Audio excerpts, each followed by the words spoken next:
Tommy Fury gets the split decision over Jake Paul. Hype is over. The fight's over.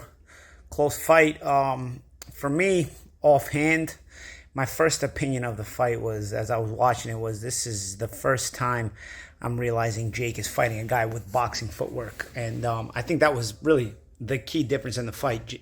Tommy's boxing footwork kind of exposed Jake's footwork and lacking a little bit. Against MMA fighters, the things Jake was learning, especially he had the better boxing footwork, and he was able to, get in range of his shots. Also, in the Anderson Silva fight, he was able to use Anderson's poorer footwork against Anderson. But in this particular fight, Tommy Fury did surprise me in that I had seen him fight that guy. I forgot that guy's name, man, but the guy was like 1-4. He was on the Jake Paul card, and I thought he looked terrible in that fight. I hadn't really seen other footage of Tommy, so I was just like, this guy, he's got some boxing background because he's in a boxing family, but this guy's not really much of a boxer. But you can tell he put in some work, especially this camp. Obviously, the footwork is not new. You don't learn that kind of footwork in a short time. He was pretty natural with his footwork, sliding away. Also, good lateral movement. And Jake really couldn't close the gap very well. As a matter of fact, Jake looked really, really confused as to how to close that gap from middle to short range, or even from long to middle range, to get into that punching range. Every time he got into that punching range, he was almost too predictable. And it seemed like even Jake knew it, and he was sort of like dipping really low and trying to like crouch and throw something over the top, or trying to crouch and throwing a really, really, really hard jab, which sometimes landed, but ultimately that kind of jab being thrown all the time takes away your ability to throw a combination behind it because you're overstepping. He was also just stepping too hard because, again, Tommy was using good footwork to kind of change the range, and Jake was taking too big of a first step. So all he could really do was throw a really hard jab, or throw a really hard jab and maybe to the body, a really hard jab to the body, so that it would protect him a little. Because if he threw that hard jab to the head all the time, maybe he would get countered, which at times he did. So, throw that really hard jab to the body, and he would still be reaching because Tommy, again, would be sliding away, and then try to throw the overhand right over the top. I saw pieces of both of the broadcasts on BT and also the U.S. broadcast with Sean Porter. Sean Porter made a good point in the early rounds. He said that Jake may have gotten the knockouts, but those were against guys who, were a little bit faded and already taken a lot of shots in their careers, knockdowns and knockouts. So it made you think, it was food for thought in the moment as far as how real is Jake's power. I still think Jake has some decent power, but then you go over to the BT footage, BT sports footage, and they continuously just rave about Jake Paul's power. What you would have thought they were talking about Deontay Wilder, the way they were talking about his power constantly, and Jake landed a couple of overhand shots. He landed one or two hooks, but he never really turned the knuckle over. And most of them were slaps. They never really made took note of that. When Jake did land somebody's overhand shots, they were mostly slaps, and the knuckle wasn't turned over. So he was never really going to be able to get Tommy's attention, because Tommy, takes a pretty good shot, and at least you got to at least turn the knuckle over if you're going to land those kind of shots. But again, part of the reason for that is because he was reaching so much. He was forced to step in too hard.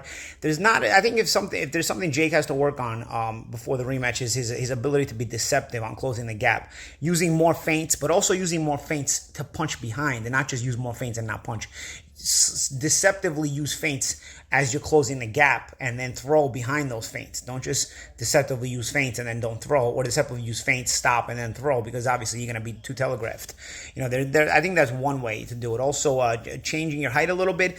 You see Jake was almost stepping too hard, and then he was almost crouching, almost like Jake LaMotta style, where it was like in a crouch position, Rocky Marciano style was in a crouch. And, that's kind of outdated. That might have worked for those guys in the 50s, but it's not going to work today. It was like, you get into a really big crouch and you just try to throw those hard shots.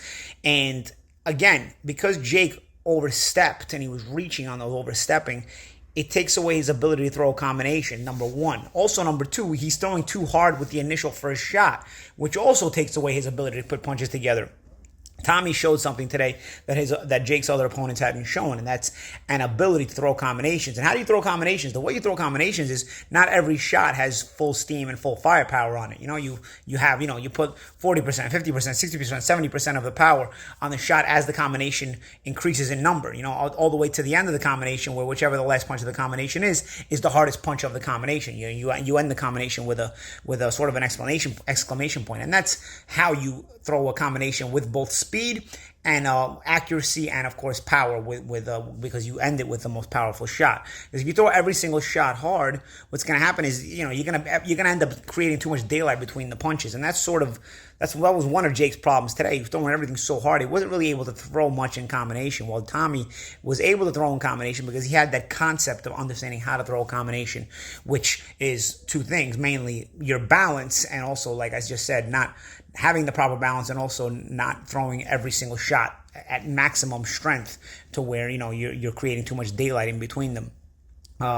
Again, I'm going into a little bit of things I think Jake has to work on with the rematch, and the things that really contributed to Tommy winning the fight today. Tommy had a good jab, a very good jab. He had an active jab. Jake's jab, again, was not that active. And when it was active, again, it was just a hard, strong jab, either to the stomach or to the head, reaching in. I thought really Jake was lost for ideas as far as in the way to close the gap. And that's why he was just crouching and trying to force his way in, because there was not really any deceptiveness there and any deception there in how to close the gap. And so he was just trying to force his way in because it was the only way he knew how to do it. And Tommy could see that. You're trying to force your way in through the front door.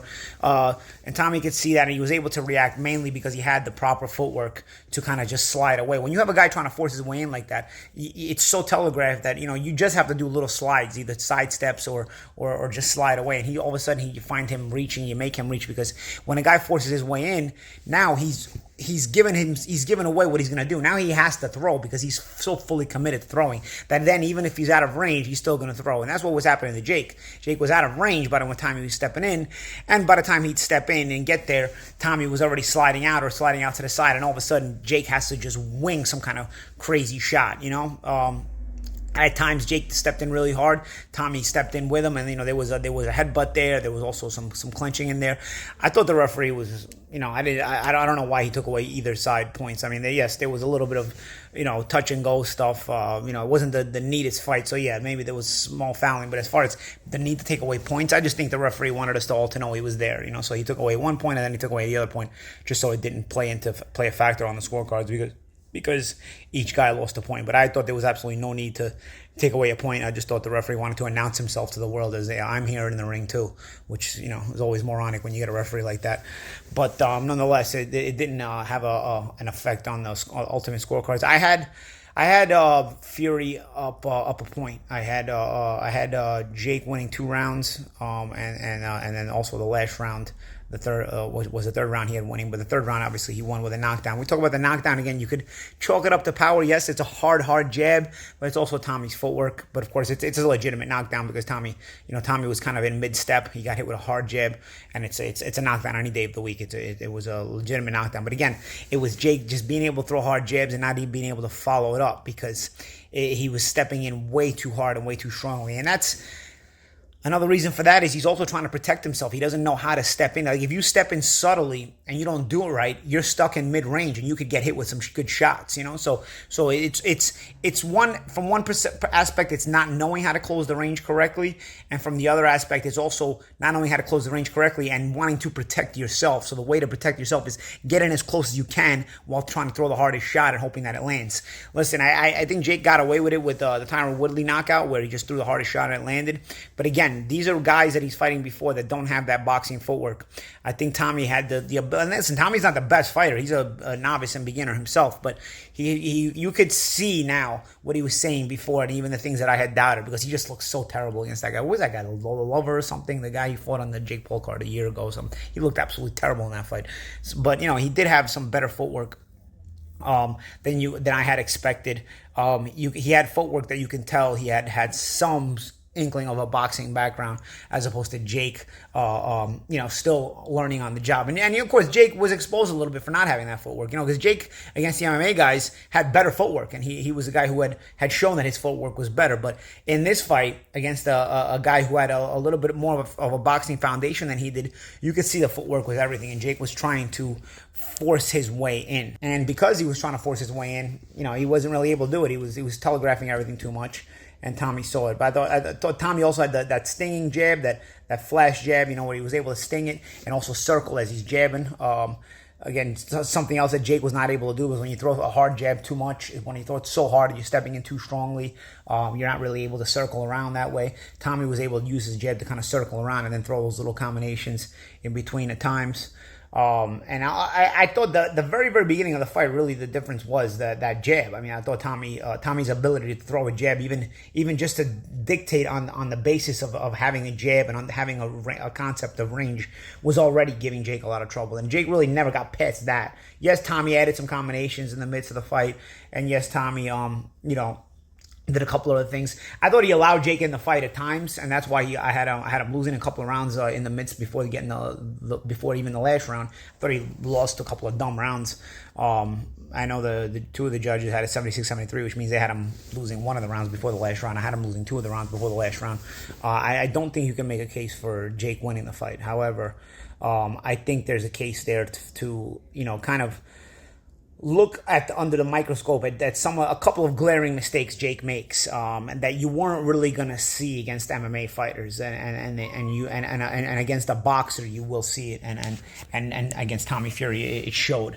What's my comment on the event overall? It was like a Hollywood awards show. It was crazy. I mean, you got champions from all over the world showing up. Cristiano Ronaldo obviously plays on that side of the world now, in that part of the world now, so he showed up to the fight as well. It was crazy. It was almost like a big red carpet event, and like some kind of a Hollywood gala.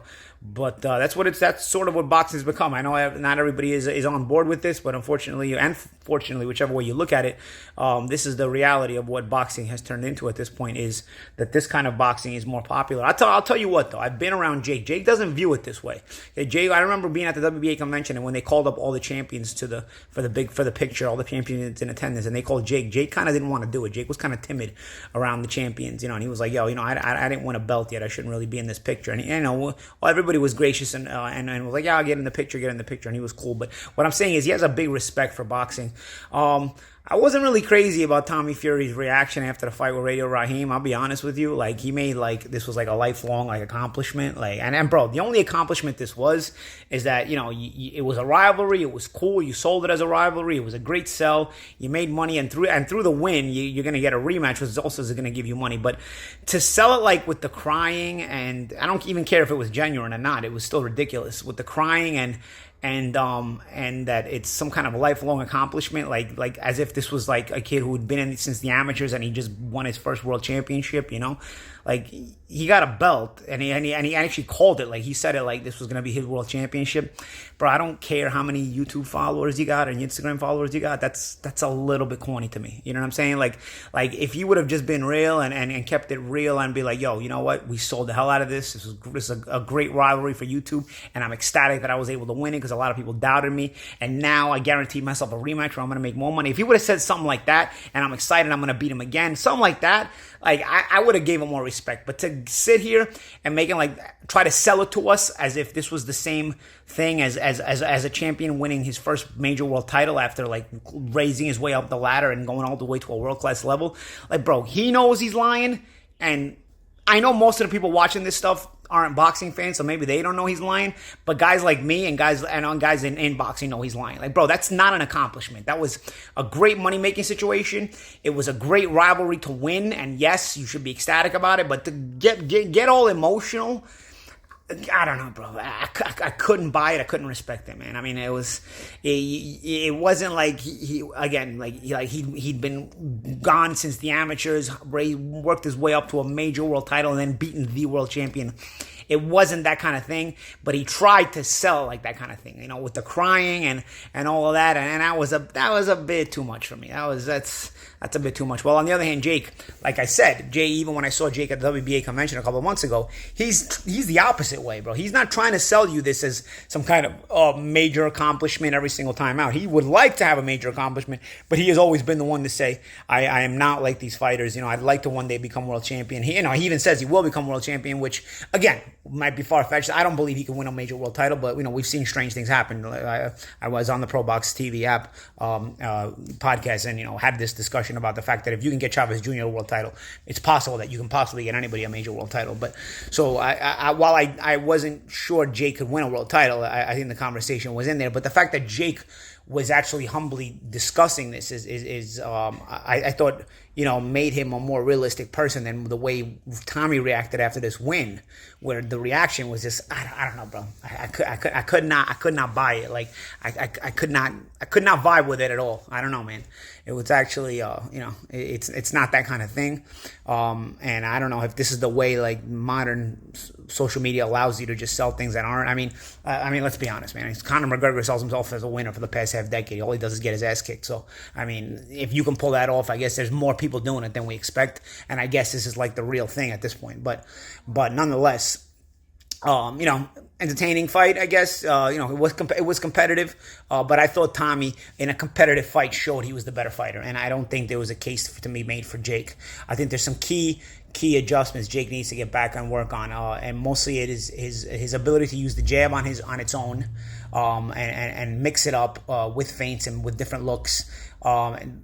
Disguise his entrance, both in the front door and on the side, you know, disguise the entrance the way he's going to close the punching distance, and not just get himself real low because he's confused and just try to overstep in on the way in to try to land a big shot. And, of course, not reaching for those big shots, because when you reach for those big shots, a lot of times you wind up smacking and slapping. So I think there's some key adjustments to be made if this rematch is going to go Jake's way.